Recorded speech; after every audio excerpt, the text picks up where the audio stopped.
ఒకే ఒక్కడు సినిమాలో ప్రజా సమస్యల పరిష్కారానికి ప్రతి గ్రామంలో ఫిర్యాదుల బాక్స్ని ఏర్పాటు చేస్తారు. ఎలాంటి సమస్యతో ప్రజలు ఇబ్బంది పడుతున్నారో తెలుసుకోవడానికి ఈజీగా ఉంటుంది. సరిగ్గా అలానే స్థానిక ప్రజల సమస్యలను త్వరితగతిన తీర్చడానికి ఆ నగరంలో ఫిర్యాదుల బాక్సులను ఏర్పాటుకు శ్రీకారం చుట్టారు ఆ టీడీపీ ఎమ్మెల్యే. విజ్ఞప్తులను స్క్రూట్నీ చేసి పరిష్కారం చేయడానికి ఓ టీంను కూడా ఏర్పాటు చేస్తున్నారట. ఈ నూతన విధానం ఇప్పుడు ఆ జిల్లాలో చర్చగా మారిందట. ఇంతకు ఎవరా ఎమ్మెల్యే, ఏంటా నియోజకవర్గం? ప్రకాశం జిల్లాలో ఒంగోలు నగరం జిల్లాకు గుండెకాయ లాంటిది. ఈ మధ్యకాలంలో నగరం వాయువేగంతో అభివృద్ధి చెందుతూ ఉంది.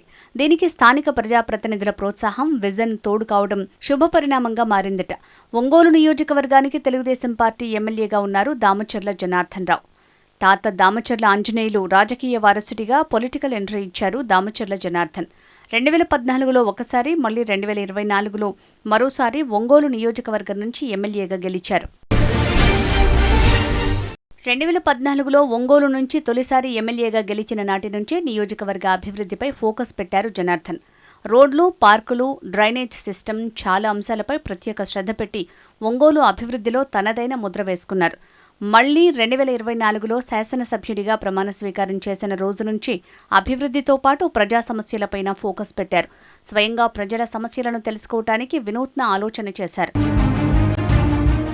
ఒంగోలు నగరంలో ప్రజా సమస్యల పరిష్కారానికి 6 చోట్ల పోస్ట్ బాక్సులు ఏర్పాటు చేస్తున్నారు.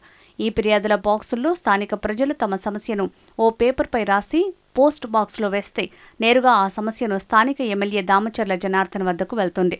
దాన్ని అధికారుల దృష్టికి తీసుకువెళ్లి ఆ సమస్య పరిష్కారానికి తన వంతు సాయం ఎమ్మెల్యే చేస్తాడని చెప్తున్నారు. కొన్ని సమస్యలు గ్రామం, మండలం లెవెల్లో పరిష్కారం కాకపోతే స్థానిక ఎమ్మెల్యేను కలిసే ప్రయత్నం చేస్తారు ప్రజలు. అయితే ఒక్కోసారి ఎమ్మెల్యేను కలిసి సమస్యను వివరించే అవకాశం దొరక్క నిరాశ చెంది వెనుదిరిగి వెళ్లిపోతుంటారు. ఇలాంటి సమస్య లేకుండా ఉండాలనే ఉద్దేశంతోనే దామచర్ల జనార్దన్ ఒంగోలు నగరంలో సమస్యల పరిష్కారానికి ఫిర్యాదుల బాక్సులను ప్రధాన కూడళ్ల వద్ద ఏర్పాటు చేస్తున్నారని చెప్తున్నారు. ప్రతి పోస్ట్ బాక్స్లో వచ్చే వినతులు తెలుసుకోవటానికి ఓ టీంని ఏర్పాటు చేస్తున్నారట ఎమ్మెల్యే. ప్రతి వినతిని చూసి, చదివి తనకు తెలియజేసే విధంగా ప్లాన్ చేశారట.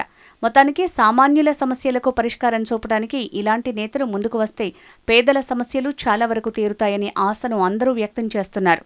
ప్రజా ఫిర్యాదుల బాక్స్ ద్వారా సమస్యలకు చెక్ పెట్టే ఆలోచన బాగుందని ప్రశంసలు వస్తున్నాయట.